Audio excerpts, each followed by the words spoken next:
In New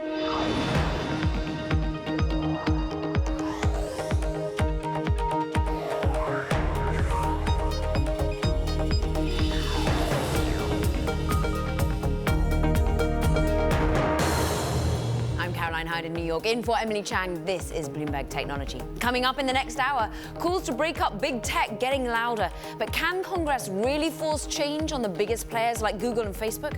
We'll hear from US Senator Mark Warner. Plus, Uber files its IPO. Among the highlights, it disclosed its market share is actually falling in the US, and total gross bookings nearly reached $50 billion in 2018. And a Bloomberg scoop. Be careful about what you tell your Amazon Alexa device, because thousands of Amazon workers might be listening. But first, big tech companies have increasingly come under scrutiny of the American lawmakers. From calls to make sure that they safeguard your user data or turning antitrust lights upon their business models, it seems most apparent that some sort of legislation is coming. Well, two senators have actually introduced a bipartisan bill to stop what they say is manipulative design or dark patterns that are featured on websites with more than 100 million monthly active users. Virginia Senator Mark Warner, one of the bill's sponsors, wrote that, quote, "For years, social media platforms have been relying on all sorts of tricks and tools to convince users to hand over their personal data without really understanding what they are consenting to." He joins us now from Capitol Hill. Senator Warner, thank you very much for joining us. What do you hope will actually be brought into force with your bill? Well, this is the first of a series of bills that I'll be introducing to try to put some ground rules around social media. This bill is focused on something that for many users may just appear to be a nuisance or annoyance, whereby you have agreements that you can't really understand, where you may have flashing arrows trying to urge you to always agree, where you can never find the unsubscribe component on a particular site. But what experts have shown is there is actually a great deal of manipulative behavior, both to adults, and our bill also focuses on children. We think this is a good starting point. What we've decided to do is try to take a bit of a light touch and set up, in a sense, an industry-driven standard-setting body that would be quick enough and nimble enough to move, as you mentioned, towards the larger users, 100 million individual users a month as a break line. And then we'd have the FTC as the fallback regulator if that industry-driven standard, which, you know, from a financial standpoint is a little bit like a FINRA would be the securities, this industry standard groups would be towards these dark patterns. And I think it's a good place to start. I've got a series of other ideas around privacy, identity, content, and around transparency, and there'll be more legislation coming in each of those areas. Okay, we want to dig into those in a moment, but first on this particular bill, it's bipartisan in nature. Do you think it'll get the sort of committees behind it that are needed to pass such a bill? Because at the moment, it doesn't seem to have that backing. Well, this is an area that I think many of my colleagues, my background was in the technology field, so I hope I bring a little bit of knowledge to the floor. I actually believe all of the approaches I'm going to take are bipartisan. I think they're less about liberal conservative and more about future past. And I think there is a growing recognition that kind of the wild, wild west days of the social media platform companies is coming to an end. And I actually think where a lot of the Commerce Committee, where this will be referred, and Deb Fisher, my partner on this, is a member of that committee, there is already work going on around the privacy domain, following some of the European models. So what my hope is, as I add these other pillars, that they may be ultimately wrapped into a larger piece of legislation. So let's talk about the privacy nature there, because that seems to be where more consensus is building. Would it be based upon, do you think, something like the general data protection rules, the GDPR rules that were brought into force in Europe? I think there are members in both parties, again, working bipartisan on looking at GDPR. I think there are certain areas GDPR got right. There are certain areas that are a little bit clunky. But privacy alone is not going to, I think, address the issues we need to. I think there are issues around, for example, rights we ought to have, knowing when we're being contacted by a human being versus a bot, for example. Being able to put up a geolocator. If somebody says they're posting from New York, but they're posting from Moscow, at least having some indication that may not be a true post in terms of where it originates. I think we ought to have a debate about identity validation. I worry, particularly as we think about how we grapple with hate speech. One way to look at this, and it would be have serious ramifications, would be having some level of identity validation. Estonia already does that as a price of entry onto their internet.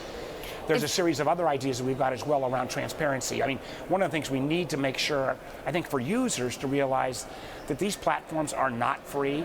If we knew how much data these companies were collecting about us and we knew that value of that data, I think there might be the ability for, frankly, new operators to come into the market as long as we also allow data portability. Does it frustrate you how limited the US has been in terms of getting any sort of legislation through? I'm looking at the EU having just made Facebook once again be more transparent about its terms and conditions to ensure that people do know that their data is being used. I think the UK, in amidst Brexit turmoil, has managed to push through some issues about hate speech. When do you think the US will be able to play catch up? Will it be able to? Should it? Caroline, I think that is a very good point. Most of the technology innovation and kind of rules of the road over the last 50 years have been set generally by the Americans. And I think we're defaulting that leadership, and not only to the Europeans on GDPR, or to a much more bifurcated approach where California has taken some of the European models and trying to do that at the state level. I think, you know, America acting is frankly in the best interest of some of these tech companies as well, or they'll end up with a hodgepodge of rules and regulations all over. Just recently, Australia put in place extraordinarily challenging rules and regulations around content.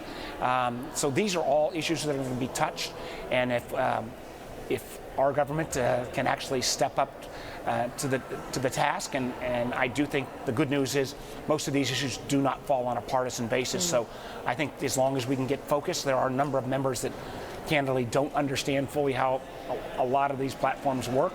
So there's been a bit of an education process as well going along. And in some ways, the CEOs of the companies themselves have started to pick up the gauntlet. Zuckerberg himself, Mark Zuckerberg, CEO of Facebook, has been out there talking about regulating the company, talking about regulating privacy, harmful content, election integrity, data portability, and saying, look, we need a global consensus as well. Do you think the companies such as Google, Facebook, Twitter are now more amenable to regulation? And are you discussing this with them? We are discussing it with senior level folks from Facebook today. They are saying the right words, but the devil's always in the details. I mean, I think a great sign would be their endorsement of our bill putting these kind of restraints on these dark patterns and manipulated processes. They said they'll take a look at that. I'd love to see them actually endorse this legislation, as well as others, because I think they realize that the Wild West days are over, but whether they've really realized that some of their basic frankly, their underlying business proposition in some of this may have to be re-examined. How do you ensure regulation doesn't go too far? I think that's always been the question, and that's one of the reasons why, for example, in this dark patterns, I'm not setting up the regulatory body to be a governmental entity. We're starting first with saying, can there be an industry-driven standards organization that would be more nimble, but there would be this government backstop with the FTC, and that has always been the rub. The point I'd push back is, if you have an Australian set of rules, a European set of rules, if you've got India, where they're trying to do data localization, a different set of rules around data localization there, if you end up with this hodgepodge, these companies are not going to be able to provide kind of worldwide service. So I actually believe the value of having regulation come from the United States, hopefully with a light touch, will allow the innovation to take place, but also maybe set the standards on a global basis. You're a senator with expertise in technology, which we love. You're also a senator who happens to sit on the Intelligence Committee, and I want to get your perspective here, Sure. Just slightly to the side, but we have to tackle the Mueller investigation. Your thoughts, please, on the confidence you have in the Attorney General and the role he is performing at the moment in terms of the Mueller investigation. I have been very disappointed by the Attorney General. I mean, Mr. Barr has a great reputation as somebody who was an independent thinker, and unfortunately I've not seen that. I don't think he's approached the Mueller report in terms of, I'm anxious to see how much he's going to redact when we finally get a hold of that report. I'm reserving judgment. I supported the Mueller investigation and will accept its conclusions once I actually read the document. And then his testimony recently, where he basically impugned the integrity of the FBI and the Department of Justice by saying he wanted to check whether there was spying going on. That sounded like a White House or right-wing talking point when he should know better. When the United States government discovered that Russia, through tools like social media, through tools like WikiLeaks, through tools like actually rattling our election security in over 20 states, if the FBI and Department of Justice had not started a counterintelligence investigation, they would have been extraordinarily negligent. And now, after the fact, trying to put in doubt some of that, when there's no question in terms of a uniform consensus from the intelligence community that Russia acted frankly on behalf of Trump against Clinton, is pretty disingenuous of him. A man who's calling for transparency when it comes to the Mueller report, but also transparency when it comes to technology. We thank you, Senator Mark Warner of Virginia. Great to get you joining us. Thank you. Meanwhile, two Wall Street strategists have been downgrading technology stocks today, saying this year's market-leading rally has stretched valuations to extremes and is unlikely to last. Jefferies lowered its view on the industry to modestly bearish, citing concern that tech shares have run ahead of fundamentals. Meanwhile, Sanford Bernstein reduced its rating to market weight, saying the industry is unjustifiably rich. The downgrades come after tech stocks soared 23% this year, defying a deteriorating earnings picture. Coming up, Uber has finally released its IPO filing. What this means for ride-hailing rival Lyft and other unicorns headed for the public market this year. And if you like Bloomberg News, check us out on the radio. You can listen on Bloomberg app, Bloomberg.com, and of course, in the US on SiriusXM. This is Bloomberg.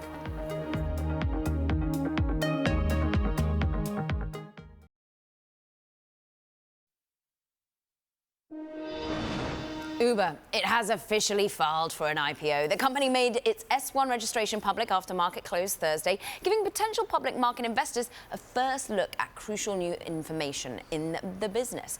The company generated net income $997 million in 2018 on a revenue of $11 billion, though operating losses still were a lot. $3 billion, no less. Uber's offering is expected to be the largest US IPO this year and among the 10th largest of all time. Joining us to discuss his lead Edge Capital partner is Mitchell Green in Santa Barbara, and here in New York, Bloomberg's Olivia Zaleski on all things IPOs and Bloomberg's Eric Newcomer on all things Uber. I mean, we said just there, Eric, that we had almost a $1 billion net income, but that was because they sold a load of stuff, right? This is a company that is losing significant amount of cash. Yeah, it's almost as if Uber's having a laugh at like Gap financials. You know, it's because it's sold off businesses in Southeast Asia that it's able to account this profit when really it lost, you know, this $3 billion in operating losses. And if you add it up, I think it was $4 billion last year and $3 billion. It's been $10 billion in operating losses accrued over the last 3 years. So this is a massively money-losing company. Which we're not surprised about. And Olivia, you watched Lyft significantly, another loss-making company that has been hammered basically in anticipation of these numbers coming out. How much do you think investor base is worried about loss-making companies right now when it comes to these new unicorns? Well, it seems they're not worried at first. I mean, Lyft came out right at its price of $72. It went up, and then it saw a drop several days later. Of course, it went down 1% just today when Uber's filing came out. Let's get the investor take here, because Mitchell, I'm fascinated by really the fact that these companies can grow so big on such vast quantities of private capital and then be able to come to the public market with such furor. Was there anything in the numbers in the filing that gave you pause for thought here? So I haven't, so first, you know, we are investors in the company, so that I wanted to make sure we disclose that. I have not gone through it in detail. Obviously, we are existing investors in the business, so we know it well. They did break out Uber Eats, which is a very good thing, which is growing crazy fast. The core business is still growing 40% plus a year. Here's the reality. Public market investors, and we do public market investing as well, are crazed for growth. Like they just are dying to have companies that are growing really fast and that they can invest into. I mean, look today at this software company, PagerDuty, that just went public. You know, it trades at 23 times revenues and grows revenues 46% a year. This company on the road, Zoom Communications, is one of the hottest software IPOs in probably the last decade, and is an enormous company that will trade at probably an extremely rich valuation. But investors are just dying for growth. And look, I think 3 months ago, if we had all sat here and said Lyft was going to be a $21 billion company, you know, a couple weeks after the IPO, I think all of us would consider that a wild success. So. I want to dig in what you mentioned there, Mitchell, because you talked about Uber Eats growing crazy fast. I'm surprised at how tiny Uber Eats still is. It's like 165 million of revenue. The bulk of the $2.5 billion that was made in the last quarter was sheerly ride-hailing business. Is that not a shock? Is that not a surprise? So I haven't gone through all the numbers in detail. I literally, you know, it was filed an hour ago. But I know in Q4 of 18, you know, Uber Eats from a GMV perspective or a volume perspective was 2.6 billion of GMV. And I only know that because I knew that from a while back, and I know it was disclosed in the S1, but I haven't looked at the net revenue numbers yet. Let's turn our attention to a man who has. Eric, you have delved into it, and I was kind of surprised by just how much of a dominant force ride-hailing is for Uber when it has got so many other parts of the business that it's growing. Right, because Uber wants to sell this platform vision. You know, its user number has platform in the name. The focus is the suite of services. But then if you dig into Uber Eats, like you're saying, it's very small relative to the ride-sharing business. And I think that's going to be a question. It's growing on a gross bookings basis, but then if you dig into the net revenue, it almost looks like it reverses because of the subsidies around growing that business. If you're Grubhub right now, you've sort of got to have a little laugh, at least for the time being, because Uber's able to operate their food delivery business sort of unsustainably while trying to grow market share, but it just looks small relative to the ride-sharing business overall. But this is a company, of course, as you were just saying, Mitchell, that is focused on growth and growth potential. And what is it? It's also spending significant amount, about $1 billion, on driverless cars. Can you paint the picture for us of the future of driverless and how important autonomous is to Uber's overall profitability? Because at the moment in the S1, they're saying, look, they might never be profitable. Every company that's unprofitable always says that they're not going to be profitable. Let's remember that. I think autonomous is much further away than people think. That's just my own personal opinion. Some people think autonomous is 2 years away. I have a hard time believing that I'm going to get in a Uber or a Lyft up in downtown San Francisco and it's going to drop me off in Palo Alto with nobody in the car in 2 or 3 years. Like I'll take that bet with anybody. I think it's a lot longer away than people think. Okay, and I think there's a really other important thing though, in terms of the ability to make money. Uber is one of these companies. Lyft would be one, Amazon would be one, and Alibaba would be one, where customers that have what we call upward sloping cohort curves, where customers spend more and more money over time on the product. So if you think about it really quick, think about like everybody who joined the Uber or Alibaba or Amazon in like January of 2015. Over time, those people spend a lot more money over time. And why that's so important is that they don't have to reacquire you as a consumer.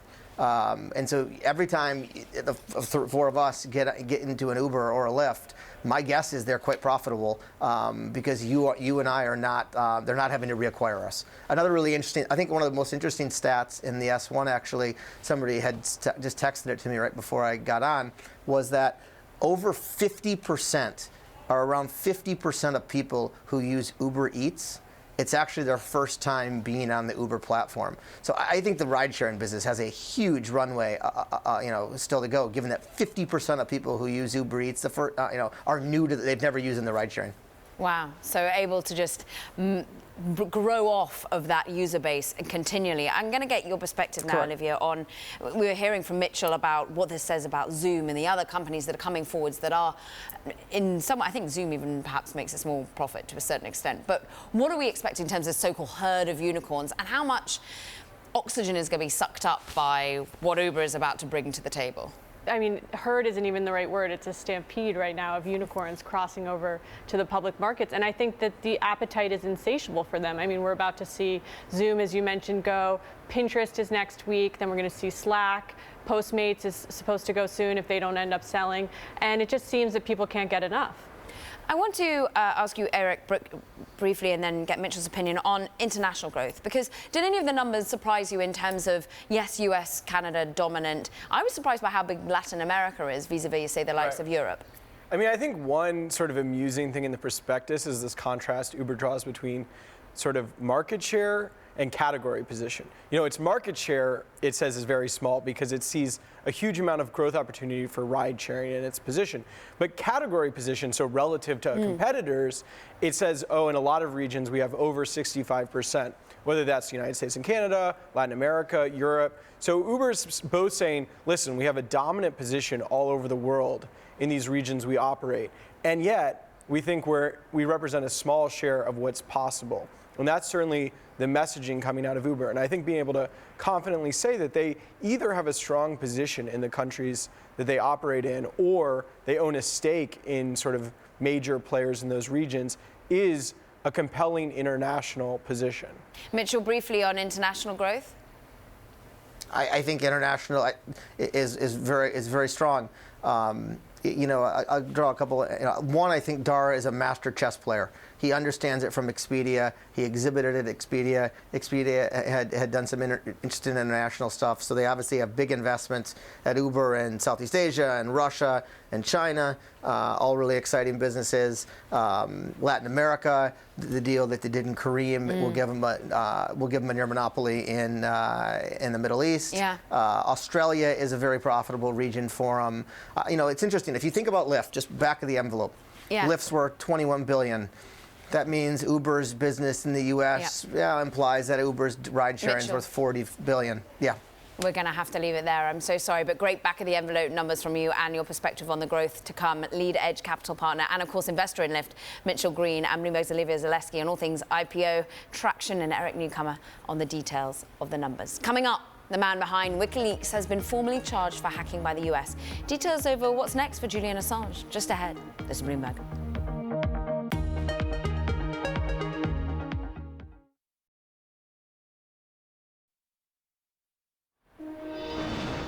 Now, Julian Assange's lawyer says the WikiLeaks founder will fight his extradition to the United States. Assange was arrested at the Ecuadorian embassy, where he took asylum in 2012 in London while facing extradition to Sweden. A judge in London today found Assange guilty of breaching his bail. Assange faces a sentence of up to 12 months for the conviction and serious charges pending in the United States. The Justice Department accuses him of taking part in computer hacking conspiracy related to the disclosure of diplomatic cables extracted by former US Army soldier Chelsea Manning. ASML has denied a newspaper report that Europe's largest semiconductor equipment maker was a victim of Chinese espionage. A Dutch newspaper reported US-based workers with indirect links to China allegedly stole internal documents from Europe's largest semiconductor equipment maker and passed them to Extal.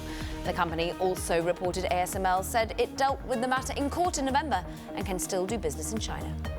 Coming up, Alexa, the AI in your Amazon smart speaker that's listening for your commands. But is someone listening to your Alexa? We discuss next. This is Bloomberg.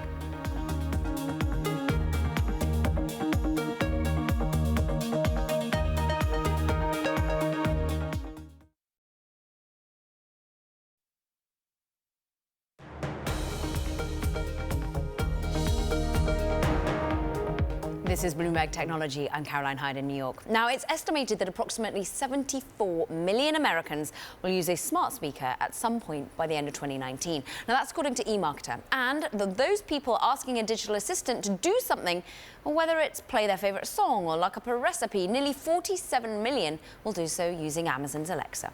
But while Alexa is listening to them, it begs the question, who's listening to Alexa? Well, it turns out that thousands of Amazon workers are. Bloomberg has learned that Amazon has employees all over the world to listen to a selection of recordings from their smart speakers in an effort to improve Alexa's AI. So what does this mean for that technology and, more importantly, your privacy if you use Alexa? To answer, we've got Igor Yablokov. He is the CEO of Pyron and an AI venture working to improve machine learning through language. But of course, before that, he was the founder of Yap, the voice recognition company that he sold to Amazon 7 years ago, which grew into, you guessed it, Alexa. Also with us is Bloomberg Tech's Matt Day in Seattle. You broke the scoop. Matt, phenomenal piece of work. Talk to us about who's listening, how they're listening, why they're listening. Sure. So it's thousands of people, as you said, and it's a mix of contractors and full-time employees. Now, they're sent a batch of audio files. It's a small fraction of everything that people say to Alexa, and their role is to transcribe, in some cases, that data, to annotate it, to pick out what people are saying within it, and then feed all of that big pile of stuff back into the system in an effort to make it smarter and better able to respond to commands going forward. Igor, many have wondered, perhaps thought, joked, been concerned that Alexa is listening to you when it shouldn't be. But really, talk to us as someone who's building a business like this. How integral is it that you listen to humans to be able to improve the AI? Great question. So the business that we're building is actually focused on enterprise applications and data. And as a result, there's different checks and balances that come into play because many of these environments and industries are highly regulated. And so by their very nature, there's different safeguards associated with business applications than there would be for consumer applications. I see. So the business you're doing has different standards. But how important is it that you are able to take clips of humans speaking to be able to improve and adapt on the AI so that they learn certain enterprise turns of phrase in different languages? So in the industry, we talk about two different ways of doing that. One is called supervised training, and one is unsupervised training. Unsupervised is when all of it is a completely automated learning process, and there are no humans in the loop to make those corrections, as you previously detailed. In the last company, we were betting ourselves on doing it as automated as possible and completely unsupervised because of the issues relating to people's privacy, as are well documented now.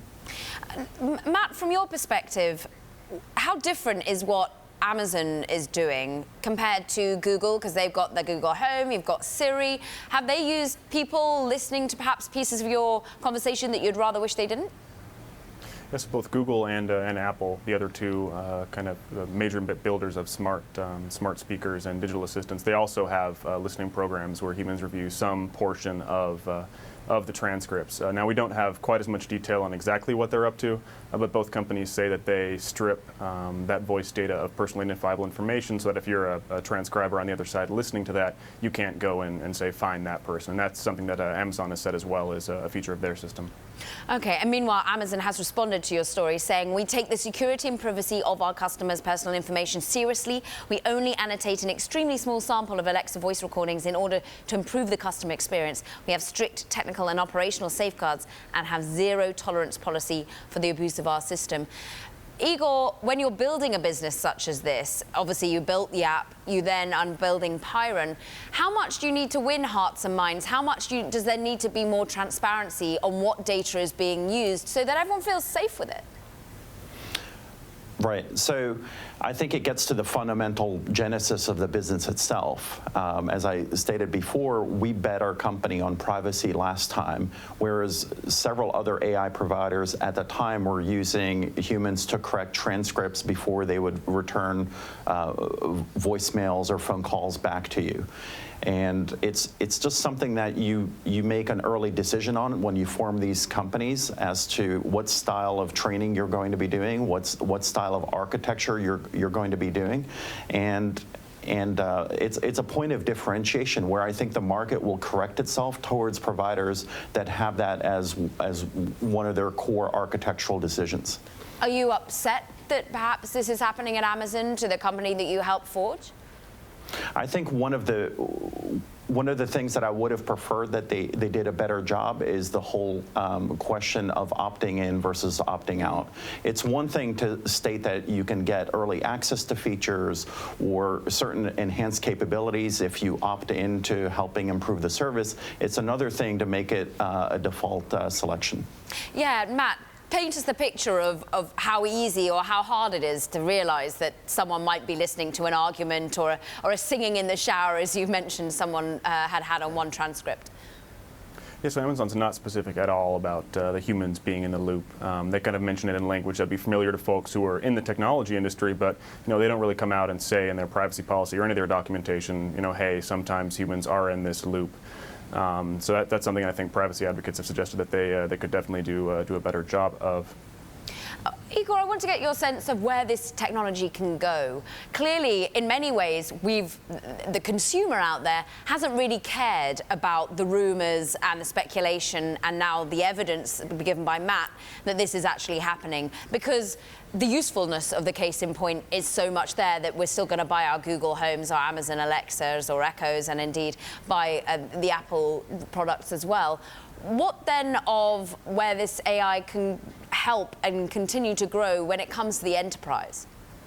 I think from that stance, we actually have to start even before asking that question, which is, in some cases, the EU has delivered judgments against technology companies because their privacy policies weren't even understandable, let alone what they're actually doing. So we have to start where people have a very clear sense of what's happening behind the scenes. And at the same time, as I mentioned, people have different capabilities that they're expecting as checks and balances in the enterprise. But I firmly believe that the market will correct for this because it's something that people are now very aware of. And how big can this type of technology become? How dominant a force will it be in our work and our play? I think you will have more conversations with these technologies than your own friends and family members. That's how dominant and prevalent it's going to be, and it's going to be driving trillions of dollars of productivity, as we describe it, more so augmented intelligence, where it becomes practically a doppelganger to represent your interests in your personal life and in your professional life. Great perspective from Pyron CEO. We thank you, Igor Yablokov. Thank you for joining us, of course, who helped build the app that he sold to Amazon. Matt, I'm pleased to say you're going to be sticking around to discuss our next story too, because we're sticking on the theme of Amazon. Its CEO, Jeff Bezos, has a dare for his company's rivals, the retailers like Target, Walmart. And he announced it in his 2018 letter to shareholders, writing, "Today I challenge our top retail competitors, you know who you are, to match our employee benefits and our $15 minimum wage. Do it. Better yet, go to $16 and throw the gauntlet back at us. It's a kind of competition that will benefit everyone." So, Matt, will it benefit everyone? Because, of course, everyone's worried about gross margins to a certain extent. But are you surprised by Jeff Bezos' challenge here, given that it took him some time to meet the $15 requirement? Oh, certainly, and the $15 minimum wage announcement last year was only after they were criticized for just years and years for both working conditions in their warehouse and just sort of treatments of the folks at the bottom of Amazon's ladder. And it's also a little bit interesting to me, in just that Amazon kind of makes a policy of not really talking too much about competitors. They preach that sort of night and day, and here is Jeff Bezos, sort of openly challenging their rivals in retail, saying, "Hey, we've done 15, see if you can do a little better." And he's also throwing the challenge, in a way, rather more guardedly, down to potential regulation coming his way. He seemed to respond to particularly Elizabeth Warren's perspective of breaking up the companies, trying to show that, look, Amazon's actually helping third-party vendors. Can you break it down to us of what he said? Yeah, that's right. And so he opened his shareholder letter, which is pretty closely followed, with sort of an explanation of the growth of Amazon's third-party marketplace, where other retailers and independent sellers can essentially rent space on the company's website and sell their own goods. That's been growing pretty steadily. It now makes up more than half of the company's sales. And so this was sort of seen by folks out there as a response to the criticism that Amazon is harming folks on its marketplace. That it can compete against them, it can sell against them with white label goods, or sort of force them to take out ads to compete effectively. It's been sort of the antitrust critique of Amazon recently, and Bezos came out swinging against that, saying, no, we're actually very good for our marketplace sellers. And what do you make of, there's a great opinion piece out today by Bloomberg, Shira Ovide, Sarah Halzak, digging into the fact that potentially we're seeing a scaling back in growth desires coming from Jeff Bezos to a certain extent, or admitting to a certain extent that growth is actually going to slow at some point. Yeah, Amazon has been on a tremendous run. I can't remember how many straight quarters of 20% plus revenue growth or something close to it, stretching back just years. And so you kind of run into a problem of large numbers there, where they're very well known and have great market penetration in their core markets in the United States and some European countries, and gains are just getting harder for them in kind of the core business. And also, once you're just at the scale of Amazon, it's just harder to keep up that pace, maybe. Yeah, of course. Sometimes you get just almost too big. Matt Day was a wonderful scoop on, of course, the Amazon Alexa listening to you. So well read across the Bloomberg and online. We thank you for breaking it down for us. Thank you. Now, coming up, 15 companies raised more than $5 billion in IPOs on US exchanges in the past 3 weeks alone. We'll discuss how the public pipeline is turning red hot in 2019 next. This is Bloomberg.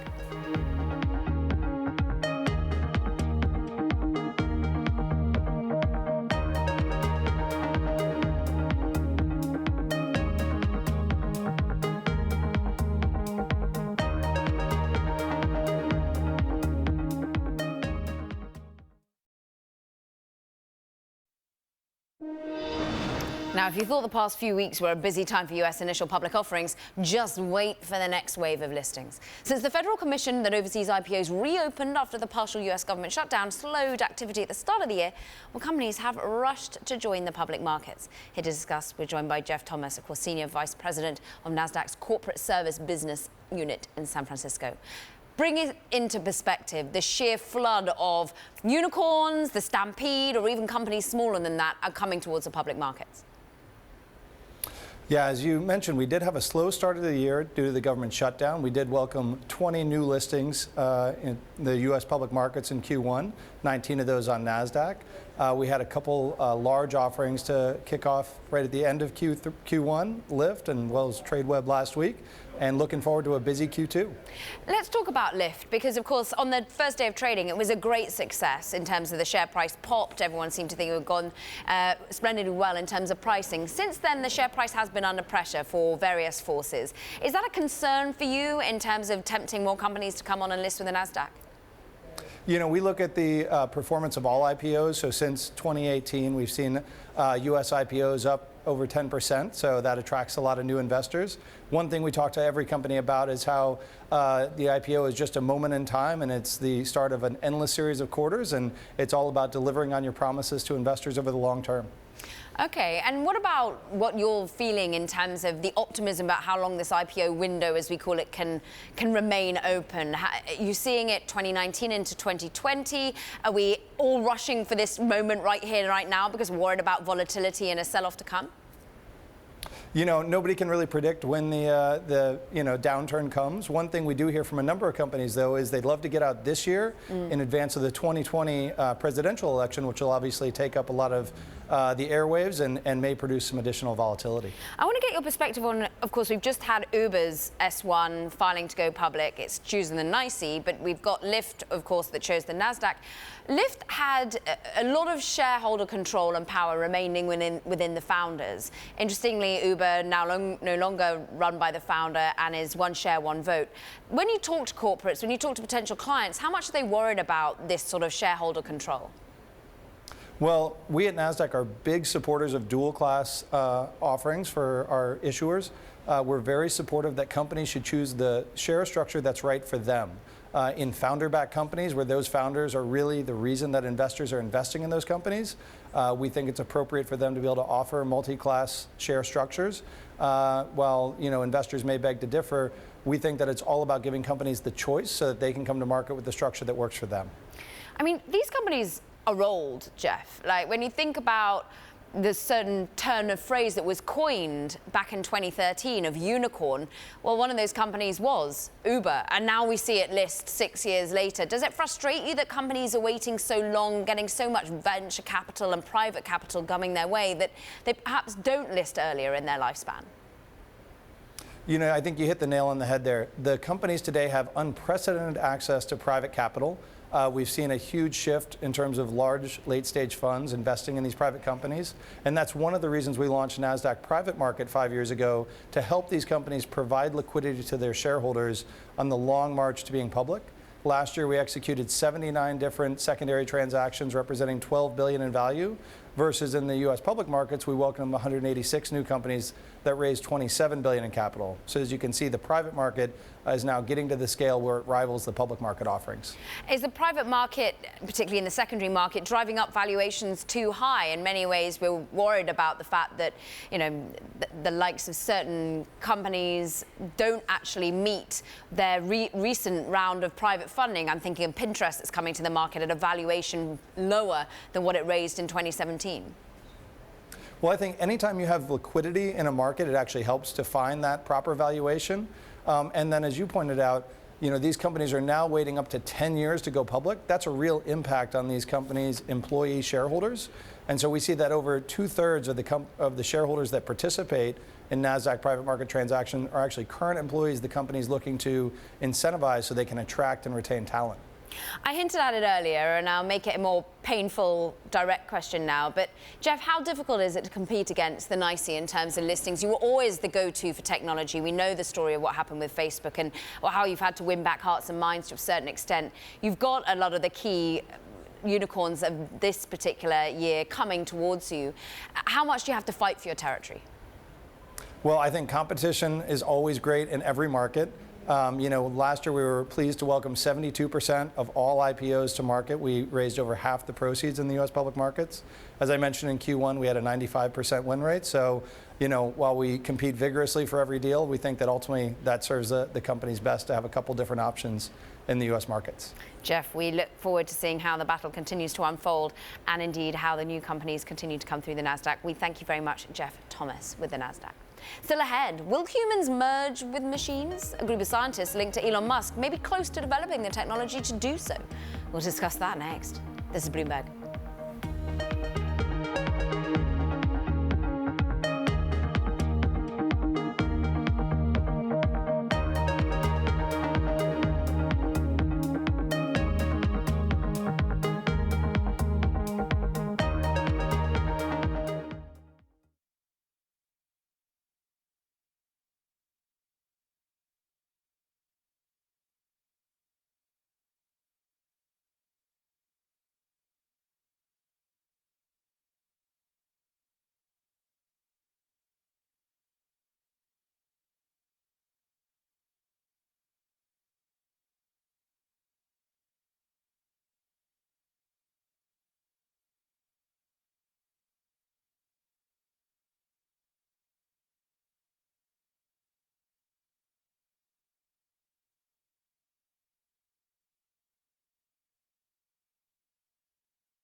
Yep.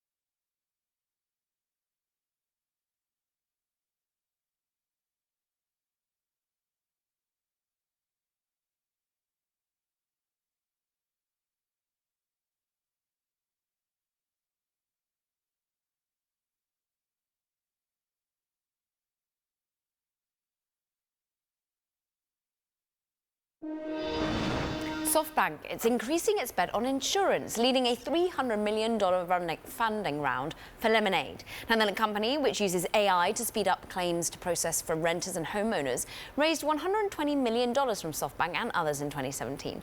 The firm said it plans to use the funds to expand globally and offer new products. Sources say the new round could give the company a valuation of more than $2 billion. Meanwhile, scientists may have come one step closer to connecting your brain to computers. Now, academics, according to this particular paper, a team of scientists with links to Elon Musk have outlined a system to implant electrical wiring into the brains of rats. Each of the authors is loosely associated with Musk's small and secretive brain computing startup, Neuralink, a venture he says is attempting to merge the human brain with AI. Joining us to explain more, we're joined by Sarah McBride in San Francisco. So, Sarah, talk to us about this amazing discovery. Well, what these scientists say they've done is invent something they call a neural sewing machine. So what that means is a needle which can go inside your brain and rapid fire, just like a sewing machine needle, implant lots of electrodes deep into your brain, one every few seconds. They've done this on rats so far. Doing it on humans is a long way off, but still it's exciting. Who are these scientists? Because we just said that they were in some way associated with Neuralink. Right. So when he started Neuralink, Elon Musk hired away a lot of top neuroscientists from various universities. So a couple of them worked directly for him and were hired from places like the University of California, San Francisco, and then others perhaps worked in the labs of those professors. It's a small community and they all work together in some way.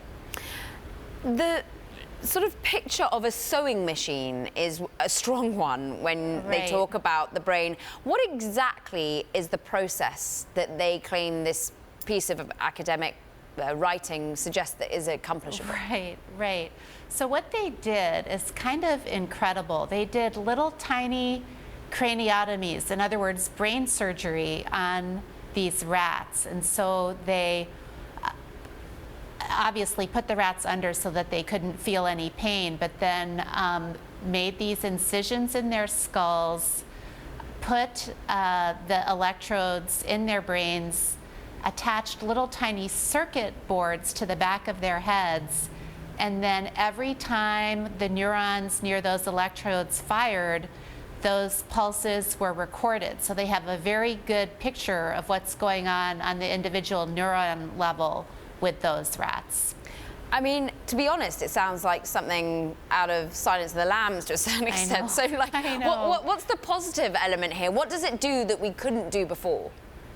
Right. So the idea is if we know exactly how neurons work in the brain, this will be able to help us with brain-related illnesses like dementia and Parkinson's disease. And then long-term, it might be able to help humans merge with computers, which sounds like a very scary technology, but Elon Musk argues we're already almost there, that our smartphones are already part of ourselves, and why not take it a step further? This sort of cyborg theory that he holds. Right. So he says that computers are getting so smart.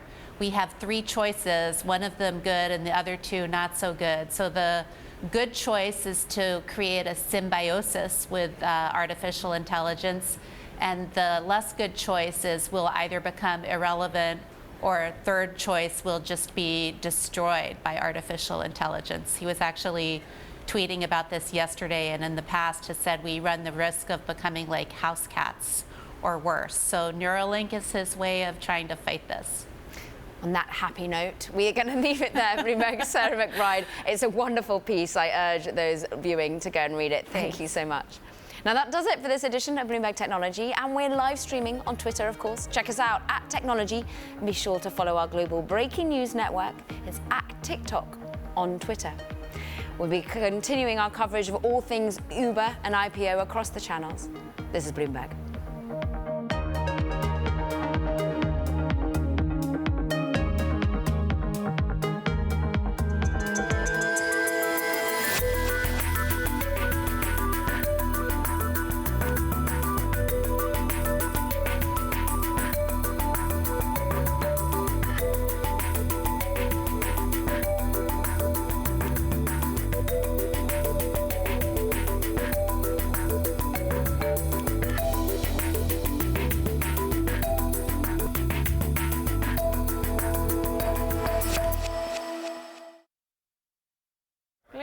Not quite yet. Oh, yes. You're right.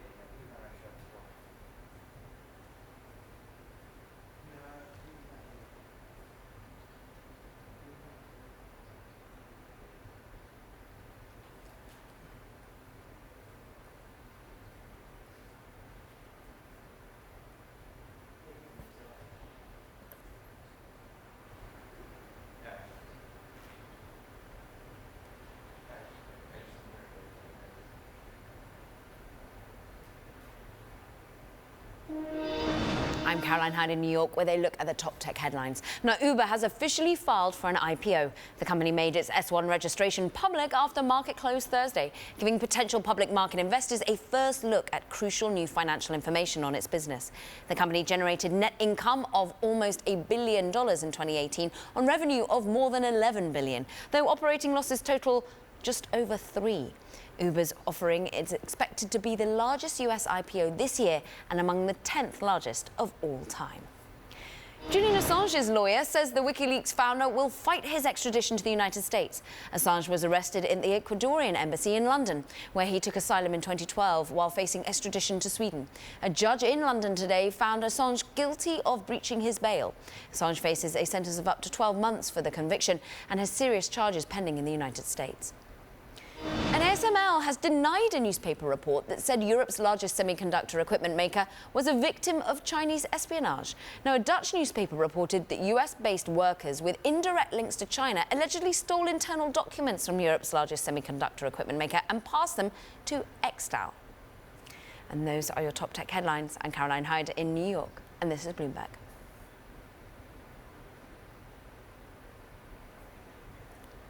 I hope it's called Extal. I had no idea, but see ya. Have a good evening, guys. Thanks, Ian.